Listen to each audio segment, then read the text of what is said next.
Arresti Faida Belgio Favara, operazione Mosaico, allacciate le cinture e non parlate a telefono, i controlli della stradale proseguiranno tutta la settimana. Si insedia il comandante provinciale Stingo e presenta 3 nuovi ufficiali, quarantenne picchiato da ragazzini sporge denuncia. Una giovane ragazza, neanche maggiorenne, denuncia un dottore di Canicattì, suo datore di lavoro, le accuse sono di violenza sessuale privata. Nuovo commissario nominato dalla Regione per il passaggio alla gestione pubblica dell'acqua in provincia di Agrigento.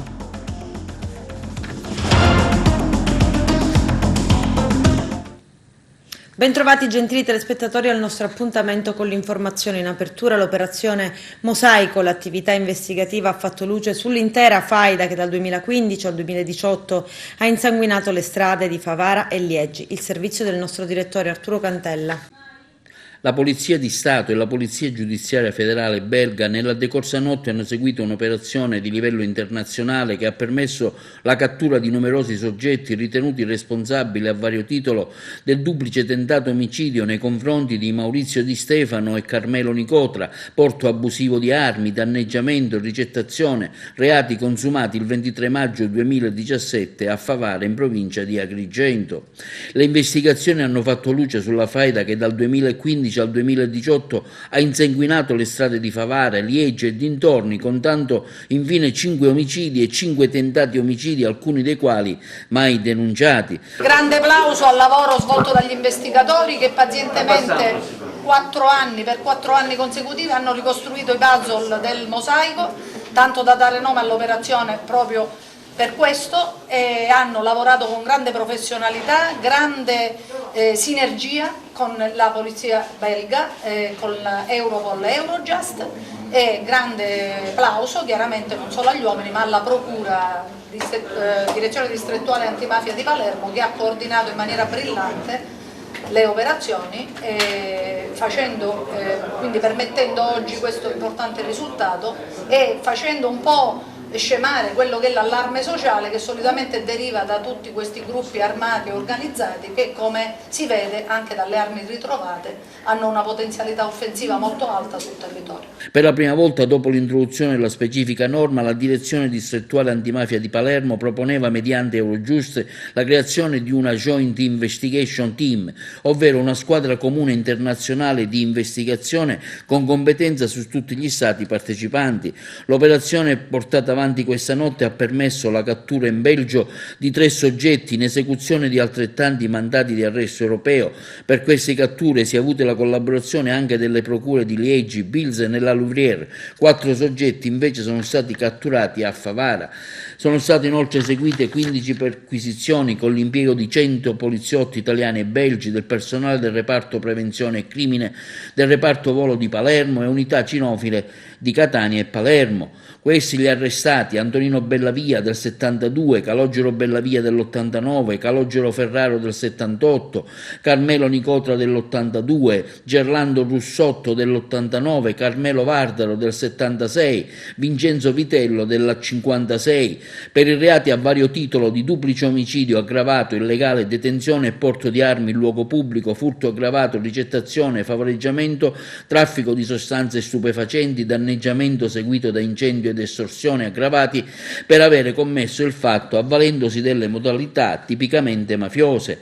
Antonino Bellavia, Calogero Ferraro, Carmelo Nicotra sono stati catturati in Belgio a cura del team congiunto tra la polizia italiana e quella belga, in esecuzione 3 mandati di arresto europei emessi, mentre nel corso dell'operazione sono state sequestrate una pistola in Belgio al Nicotra e 3 in Italia a Michelangelo Bellavia per tali armi illegalmente detenute. Quest'ultimo è stato tratto in arresto. Le indagini avviate dalla DDA di Palermo hanno permesso inoltre di ricostruire l'evoluzione e le condotte delittuose di una consorteria inizialmente coesa, ma che per vicende legate alla gestione dei traffici illeciti subiva una scissione, ingenerando la creazione di 2 gruppi contrapposti. Gli investigatori hanno ricostruito anche la dinamica del primo evento delittuoso verificatosi a Leggi nel settembre del 2016 ai danni di Mario Giachelic, deceduto, e di Maurizio Di Stefano. Nel proseguo delle indagini ritenevano riuscirono ad individuare nell'uccisione di Carmelo Bellavia, detto Melo Carnazza, avvenuta il gennaio 2015 a Favara, l'origine della faida. Perché praticamente dopo l'omicidio di Jakelic e il tentato omicidio di Maurizio Di Stefano in Belgio abbiamo subito avviato attività investigativa e in quell'occasione abbiamo fatto riferimento alla Procura di Roma perché si trattava di un reato di italiani, in danno di italiani all'estero, quindi in questo caso è competente alla Procura di Roma. Abbiamo avviato l'attività investigativa e da allora non l'abbiamo mai mollata. Abbiamo avuto il grande conforto di Europol, Eurojust, la DDA di Palermo, la squadra mobile di Palermo, lo servizio centrale operativo, la Polizia Federale belga, in particolare quella di Liegi, ma anche di altre procure. Quindi è stata veramente un'attività molto articolata che abbiamo riassunto e sublimato in una JIT, che sarebbe questa squadra investigativa internazionale, con continui scambi di informazione, continui scambi di personale, le attività sono state sempre confrontate. Quindi la nuova frontiera di questa tipologia di attività investigative sta proprio nel fatto di coordinare personale di polizia e magistrati di diversi stati. Quindi un grande applauso a tutti gli attori intervenuti in questa attività investigativa che ci ha permesso sì di individuare esclusivamente un'ordinanza che abbiamo avuto, un'ordinanza esecutiva cautelare per un episodio che abbiamo ridefinito duplice tentato omicidio, però abbiamo fornito numerosi elementi per quello che riguarda accadimenti omicidiari o di tentati omicidi che risalenti nel tempo.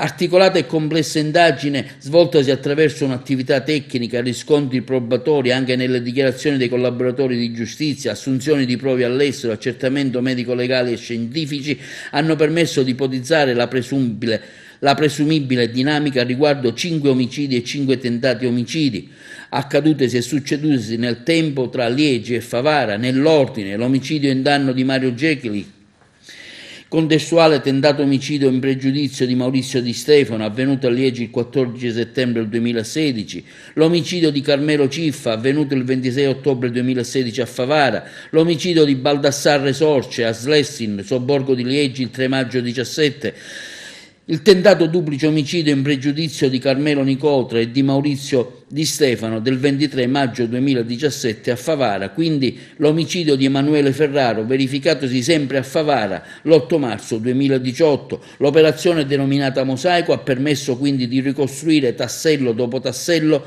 le dinamiche criminali, oltre che della faida operante tra la provincia agrigentina e il Belgio, e raccoglie elementi decisivi in riferimento alla gestione del traffico di stupefacenti e in qualche occasione di armi sull'asse Italia-Belgio. Quindi questa famosa, come si può dire, sembrerebbe botta e risposta, queste continue attività di omicidio, di omicidi, abbiamo avuto la nostra ricostruzione logica che è stata confortata dalla Procura e in qualche maniera anche accolta dal GIP, se non il quale non ha prudentemente ritenuto che vi fossero elementi per la misura cautelare a carico di altri soggetti per gli altri episodi criminali, ma in realtà queste persone comunque alcuni di questi risultano indagati e quindi ci sarà un processo a loro carico. Elementi che la Procura di Palermo, la Direzione di Settore Antimafia e la Procura Federale di Liegi sono riusciti a compendiare in una unica informativa che è stata sottoposta al vaglio del giudice per le indagini preliminari. In fase cautelare ha accolto dal punto di vista cautelare una sola ricostruzione, però se scorrete le pagine della misura è chiaro che si è probabilmente ricostruita una faida che ha insanguinato questi territori per diversi anni. Abbiamo dato un impulso con il nostro servizio, soprattutto per l'attività di cooperazione internazionale con joint venture, praticamente con la JIT, con i colleghi del Belgio, e sono state effettuate una serie di riunioni, attività investigative per poi dopo arrivare alle catture e fermare queste persone anche in Belgio, dove, come ho già detto prima, giovano praticamente di una legislazione diversa da quella italiana, dove possono chiaramente commettere reati anche con tipici aspetti mafiosi.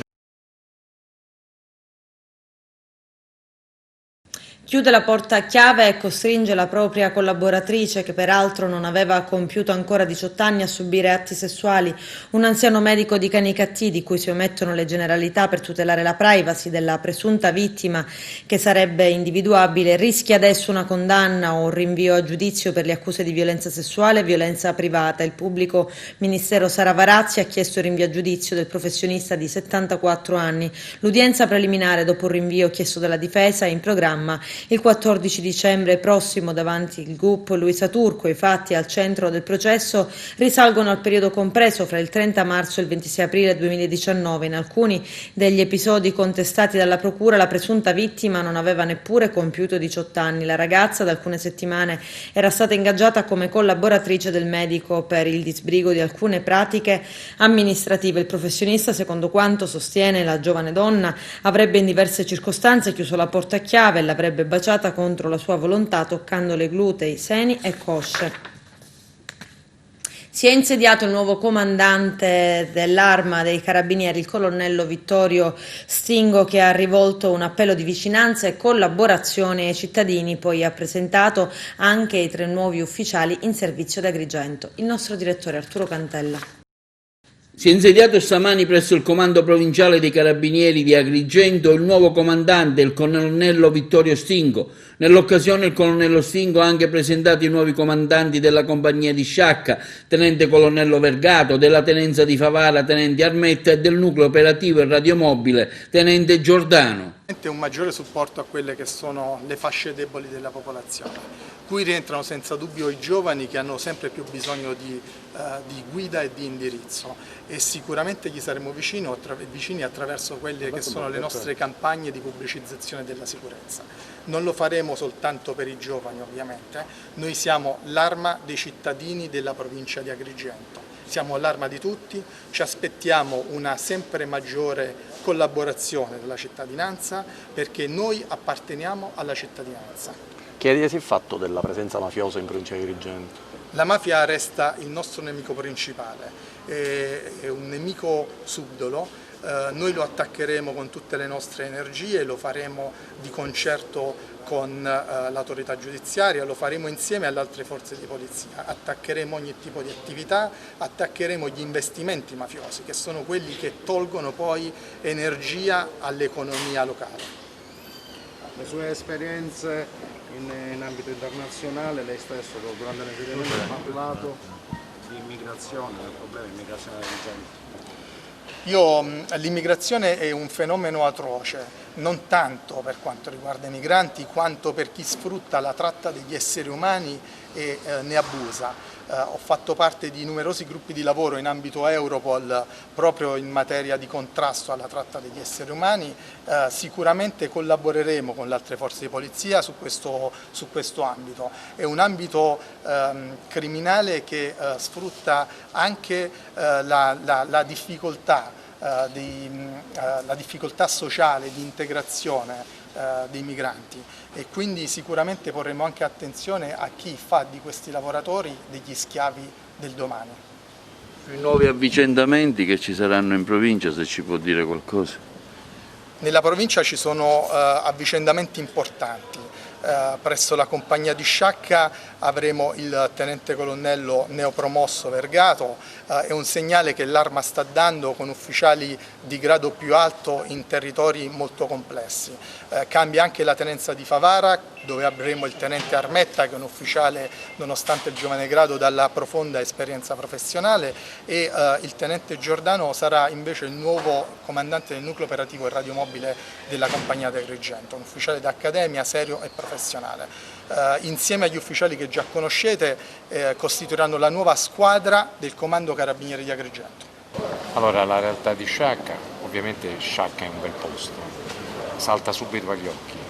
Come tutti i posti del meridione sono evidenti anche le sue contraddizioni, cose belle che si alternano magari a cose la cui evidenza lascia intendere la necessità di miglioramento.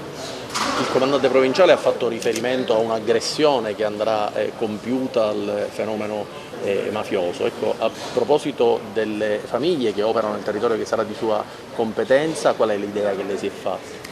Beh, io sono digiuno della Sicilia da questo punto di vista, ho una lunga esperienza maturata in Campania, nelle province di Napoli e Caserta, ma per quanto riguarda la Sicilia devo imparare, però posso contare su degli uomini che hanno una conoscenza storica del territorio, quindi questo mi aiuterà molto a comprendere velocemente le dinamiche mafiose. Ho avuto modo di constatare in questi primi giorni di servizio che il territorio favarese è sicuramente un territorio complesso, però questo costituisce per noi, sicuramente per me e per i miei uomini, stimolo a lavorare con un massimo impegno nell'attività quotidiana di sostegno e vicinanza alla popolazione e poi sicuramente all'occorrenza, insomma, nelle attività investigative di più ampio raggio che sicuramente all'occorrenza metteremo in atto. Il colonnello nel presentarla ha detto è un carabiniere di lunga e provata esperienza. Sì, io provengo dal ruolo marescialli, quindi ho un'esperienza pregressa alle spalle in territori sicuramente di impegno operativo come la Calabria. Invece la mia prima esperienza da tenente, da ufficiale dei carabinieri l'ho svolta come comandante del NORM della compagnia carabinieri di Cesena.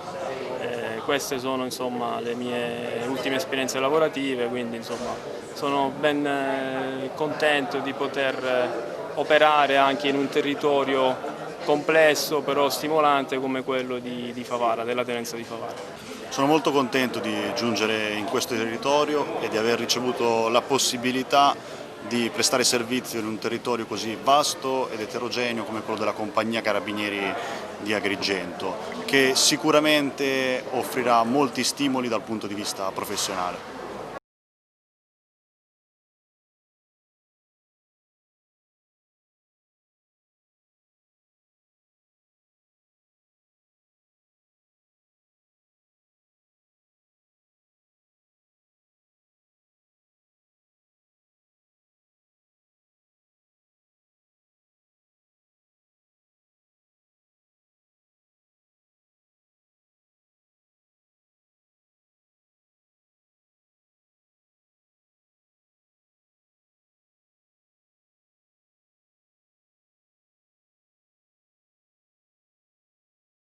Avvicendamento dei comandanti, con che spirito viene a Favara, tenente? Buongiorno innanzitutto, sono il tenente Fabio Armetta, come sapete sono da pochi giorni il comandante della tenenza di Favara.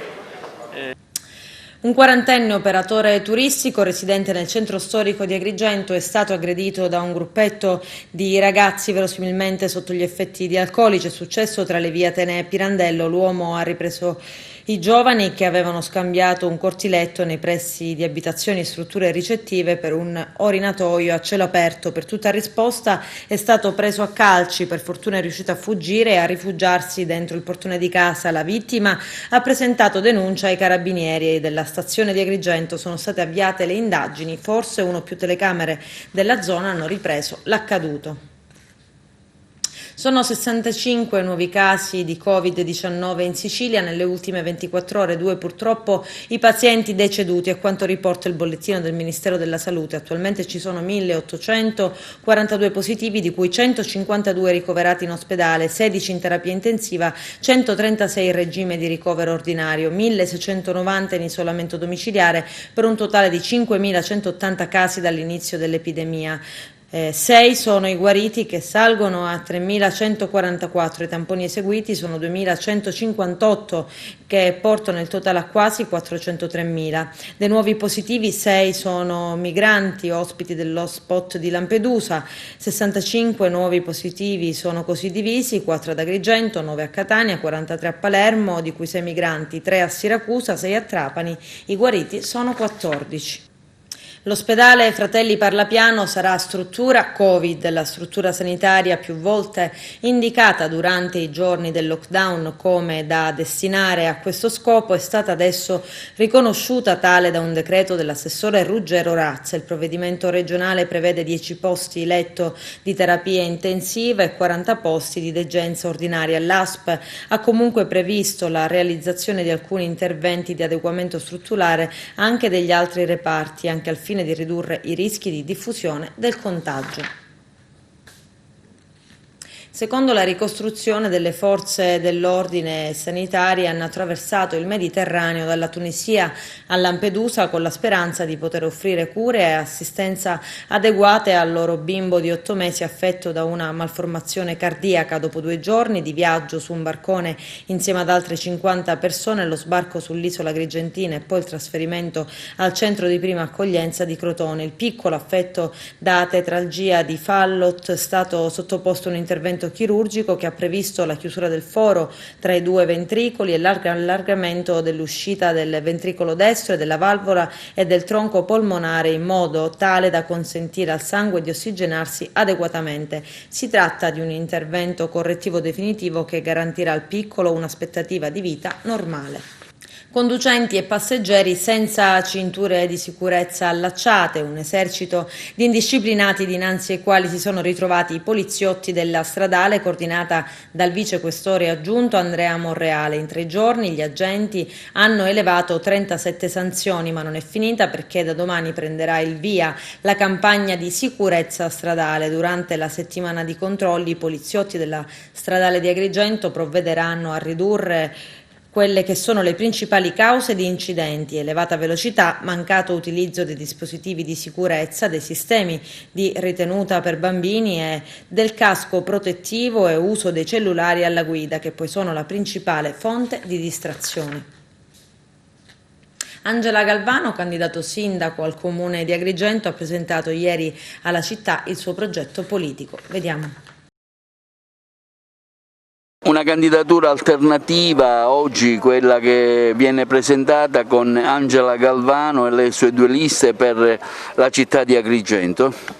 Angela Galvano è una figlia di questa città, un'amministratrice capace, una donna che non ha mai abbassato la testa e penso che sarà un ottimo sindaco per Agrigento, per rilanciare alcuni settori strategici a partire dal turismo, dalla filiera agroalimentare, alla sfida di nuove politiche di sviluppo inclusive che incrocino soprattutto i più fragili, i più deboli, i più esposti. La pandemia ha scoperchiato i drammi sociali del Mezzogiorno e di un'isola come la Sicilia. Tanti giovani hanno perso il lavoro, tante donne e tanti uomini fanno fatica a trovarlo. Vogliamo costruire un'alternativa innanzitutto per queste persone. Anche voi appoggiate la candidatura di Angela Galvano a sindaco di Agrigento? Sì, noi appoggiamo la candidatura di Angela Galvano convintamente convinti che sia l'alternativa che ci vuole ad Agrigento. L'altro giorno ho ascoltato un dibattito tra 2 più autorevoli candidati sindaci di Agrigento. Invece di proporre programmi, mi ha molto meravigliato il fatto che ognuno diceva all'altro di non avere fatto niente nei 5 anni della propria sindacatura. Questo la dice lunga, diciamo, sulla situazione di Agrigento e sul fatto che è necessario costruire un'alternativa che possa andare a governare in maniera diversa. Mi trovo oggi all'apertura della campagna elettorale di Angela Galvano perché come Presidente abbiamo voluto fortemente questa candidatura di una donna impegnata in politica da più di 10 anni, è stata consigliere comunale al Comune di Agrigento, dirigente regionale di Articolo 1, per cui riteniamo che ha l'esperienza e quel percorso politico che la può portare tutti noi a vincere questa campagna elettorale ed ad portare Angela a sindaco, a vincere le amministrative e diventare sindaco della città di Agrigento. È un progetto per Agrigento, un progetto progressista ed ecologista, aperto a tutti i partiti della sinistra, aperto al mondo dell'associazionismo, al centro-sinistra, al mondo cattolico, al volontariato. Angela incarna tutti i valori di questo mondo del centro-sinistra e della sinistra, per cui noi riteniamo che lei è la persona giusta al posto percorso giusto per poter rilanciare una politica di legalità, una politica che è rivolta ai più deboli, che è rivolta alle persone disagiate e diversamente abili, per cui ritengo che Angela è la persona che può completamente e totalmente stravolgere la politica settaria, la politica di potere per il potere, quindi un nuovo modo di vedere la politica. In quanto donna io penso che lei incarna questi valori e quindi penso che lei può dare un grande contributo per la rinascita della città di Agrigento, che è anche una città importante per noi perché è capoluogo di provincia.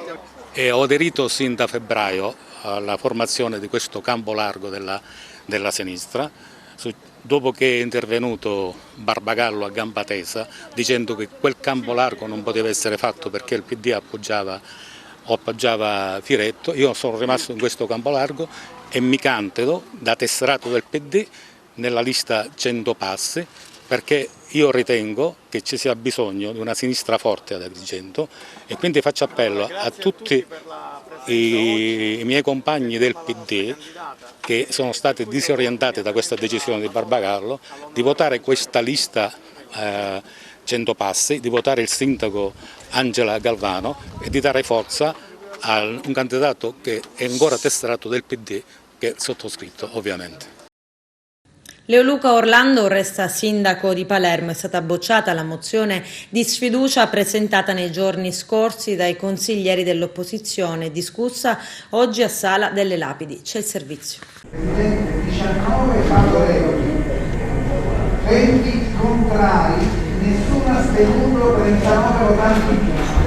Respinta con 20 voti contrari la mozione di sfiducia nei confronti del sindaco di Palermo Leoluca Orlando, firmata da 19 consiglieri dell'opposizione, che per avere effetto doveva essere votata da 24 su un totale di 43. Ma passiamo alle dichiarazioni delle opposizioni.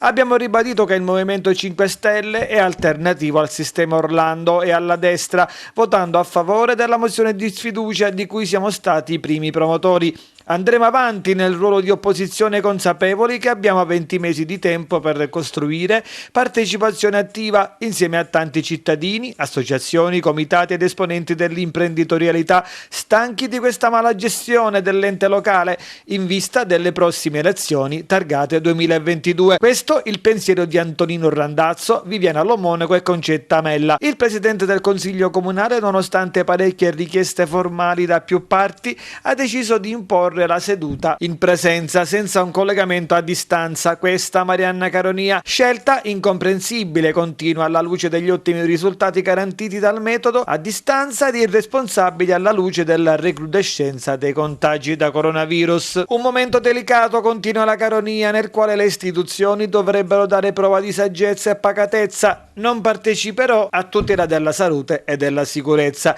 Le mie posizioni sono note e sarò presente soltanto al momento del voto. Concludendo, è necessario che il sindaco ascolti la città, dialoghi, faccia scelte che aiutino il dialogo e contribuiscano ad affrontare i problemi senza inasprire gli animi. Per quanto concerne il capogruppo della Lega, Igor Gelarda, processo politico all'amministrazione Orlando e alle sue politiche, salvato dalla maggioranza ma sfiduciato dai palermitani. L'attaccamento alla poltrona o forse una scarsa attenzione non ha permesso a questa maggioranza di esprimersi a favore della città, che ha fatto da stampella Orlando, continua Gelarda, non votando la sfiducia. Non pensi di poterci venire a cercare fra un anno e mezzo, quando bisognerà eleggere il nuovo sindaco. Non sarebbe corretto verso i palermitani oggi traditi. L'altra vittima, continua e conclude Gelarda, di questa mancata approvazione della sfiducia sarà proprio il sindaco, sempre più ostaggio della sua stessa maggioranza. E concludiamo con le battute del primo cittadino Leoluca Orlando. Il miracolo di questa maggioranza è che ognuno di noi esprime una minoranza. Siamo una straordinaria unione di minoranze che stanno in piedi perché c'è una visione. Mi permetto di girare la domanda a chi ha firmato la mozione. Non credo, dal dibattito che ho ascoltato, ma posso avere compreso male, ci sia una condivisione di visione. Mi sembra che c'è soltanto una condivisione di obiettivo. Far finire questa esperienza e consegnare per un anno e mezzo i tempi a un commissario regionale il governo della città.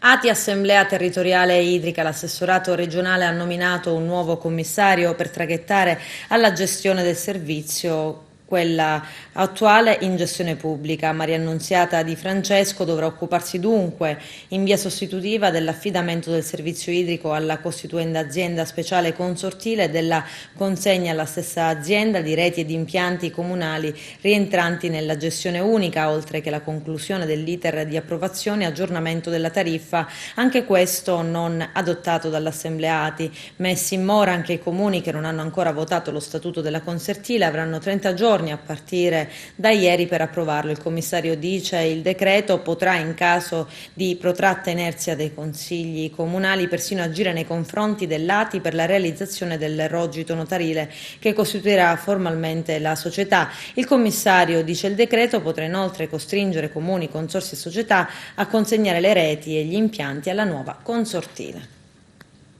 Adesso c'è la pubblicità, tra poco vi aspetto. È stata convocata per domani mattina la quarta Commissione Ambiente, Territorio e Mobilità con all'ordine del giorno l'audizione dell'assessore regionale per il territorio e ambiente in merito al problema ambientale della Scala dei Turchi e ai recenti atti vandalici che hanno colpito Punta Bianca ad Agrigento.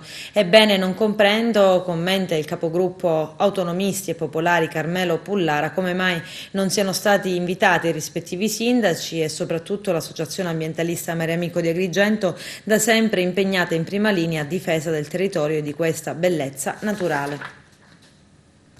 Lions Club Valle dei Templi, il nuovo anno sociale si apre con la donazione di un cursore tattile al giardino della Colimbetra. Vediamo. Apertura dell'anno sociale, momento di grande programmazione e tra l'altro con la consegna di un premio per l'impegno di Mariella Antinoro, presidente del Lions Club Valle dei Templi. Oggi la squadra del Club Valle dei Templi ricomincia, riprende il servizio, riprende i lavori che sono stati interrotti dall'emergenza, anche se in quel periodo abbiamo convertito la nostra attività appoggiando quei fari di luce che accorrevano per aiutare i meno fortunati. Siamo oggi al Vaglio della Luna, abbiamo la presenza del governatore dell'isola, l'avvocato Mariella Sciammetta, del governatore dello scorso anno sociale, l'avvocato, il dottore Angelo Collura, abbiamo anche altre autorità lionistiche e la squadra oggi ha voluto dare un significato particolare a questa giornata donando un cursore tattile al meraviglioso giardino della Colimbetra, un cursore tattile in braille per i non vedenti e in large print per gli ipovedenti e per questo abbiamo oggi la presenza del direttore della Colimbetra, il dottore Giuseppe Lopilato e del presidente dell'Unione Italiana Cechi di Agrigento. Abbiamo avuto un anno brillante, pieno, ricco di servizio, ricco di eventi, portato avanti con serenità e in armonia e questo grazie a tutta la squadra. Siamo pronti per ripartire, abbiamo in cantiere già degli eventi che porteremo avanti con le linee, rispettando le linee guida del governatore e quindi all'insegna dell'umiltà, anche dell'umiltà, della consapevolezza nell'essere Lion, della gentilezza e della generosità. Aggiungiamo oggi un altro elemento a cui ci invita il governatore, che è la sobrietà. Oggi sarà consegnato un riconoscimento che sarà per il Presidente indirizzato, sarà consegnato dal Governatore al Presidente e dal Governatore ed è il servizio prestato per la comunità e anche per comunità più lontane. Abbiamo acquistato un po' di vaccini per combattere il morbillo destinato a bambini di comunità più lontane. Però questo nel Vincionzi che viene consegnato nelle mani del Presidente e viene considerato dal Presidente il riconoscimento per tutta la squadra che si è adoperata a lavorare con costanza, con impegno, e con lo stesso impegno continueremo noi nella nostra azione lionistica. Il governatore del Lions ad Agrigento oggi segna una tappa importante, l'apertura dell'anno sociale. Cosa rappresenta per il lionismo? L'apertura è un momento di sintesi ma anche un momento di rilancio, la sintesi per un anno sociale che è passato ma anche un momento per segnare il passo della continuità, perché l'impegno lionistico va oltre le cariche che durano un anno e va oltre le persone che queste cariche rappresentano. Noi continuiamo perché i bisogni non si fermano, l'impegno umanitario non si ferma e quindi anche questo club, che oggi farà sintesi ma anche rilancio, garantirà la continuità nel servizio, perché il nostro motto è We Serve.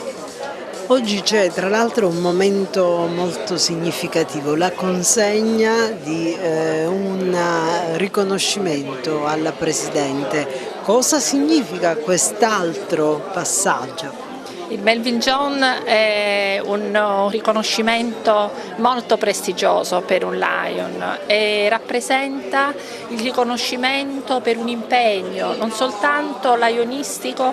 Certo, nell'ambito lionistico noi conosciamo Melvin Jones e quindi per noi è il massimo del riconoscimento, ma nasce come un premio che si dà a chiunque nel mondo civile si distingue per quello che fa e per come lo fa. E qui viene premiata Mariella Antinoro, una persona veramente speciale, una bella risorsa per questo territorio, ha creato questo club, una donna tenace e quindi ben venga questo riconoscimento perché è tutto meritato.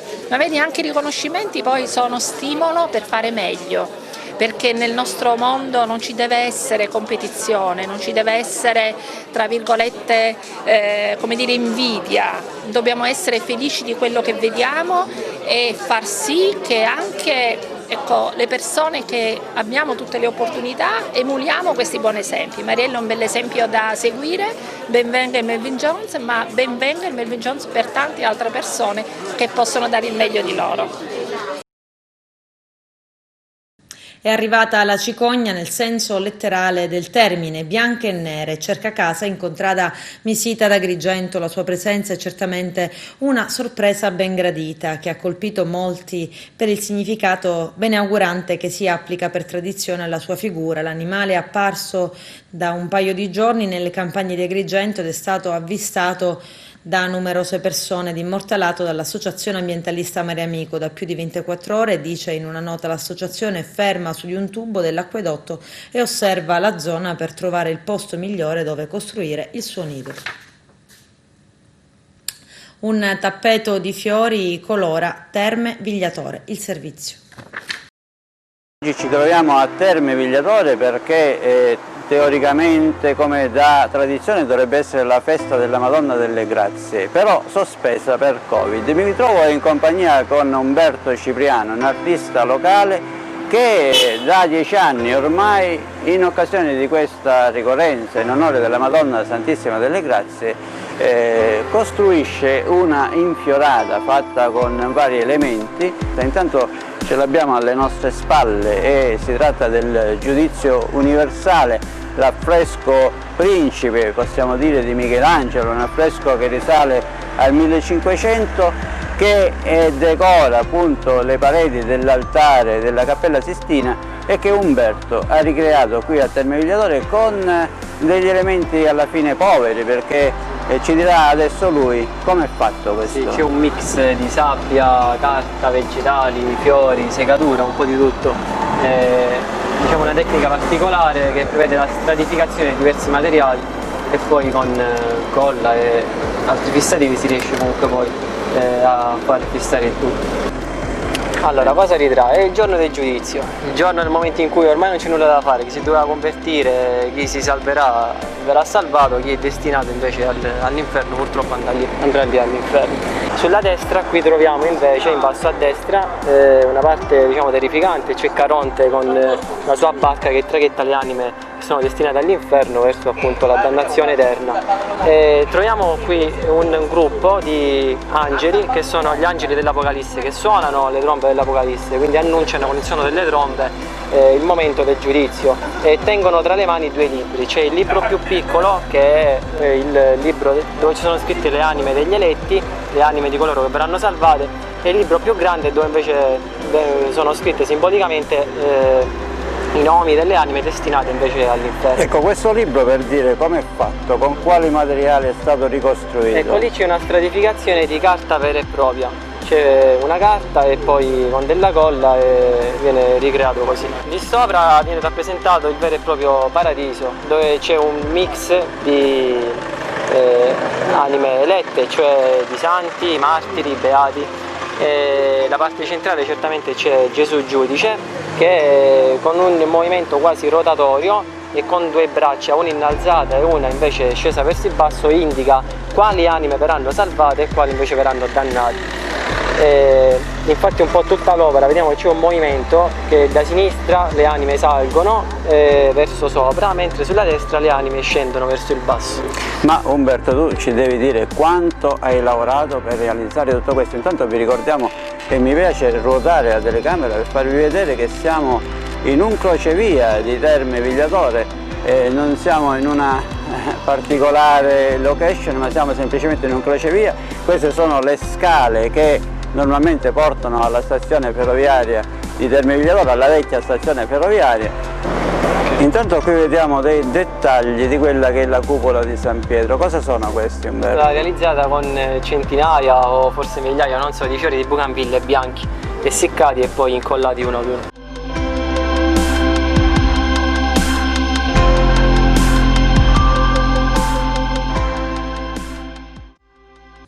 Con questo è tutto, termina qui l'edizione del telegiornale. Grazie per la gentile attenzione e per essere stati con noi. A presto.